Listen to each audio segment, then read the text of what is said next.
Thanksgiving prayer. Our Father who art in heaven, hallowed be thy name. Thy kingdom come, thy will be done on earth as it is in heaven. Give us this day our daily bread. Forgive us our sins as we forgive those who have sins against us. But deliver us from evil. Hail Mary, full Amen. of grace, the Lord is with thee.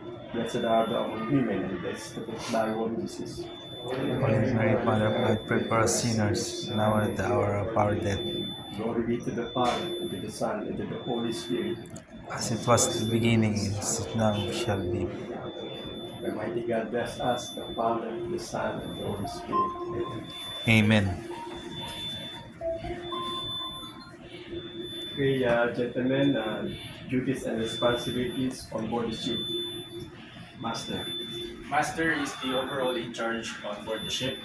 He has the highest authority and he is responsible for safety of the crew, safety of the vessel, and safety of the cargo. Okay, Chief Officer. Chief Officer, Head of Deck Department, responsible for loading and unloading cargo, and deck maintenance, also doing navigation. Navigation Second watch. Officer.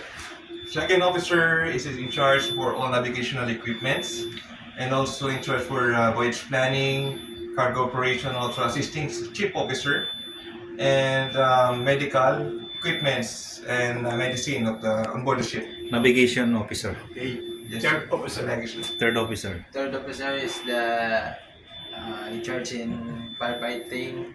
Sometimes in LSA equipment of the ship, and also assist to the captain and Chief officer for loading and unloading loading. Boson. operation. Boson. Also supervising the crew and in charge of deck maintenance and operation.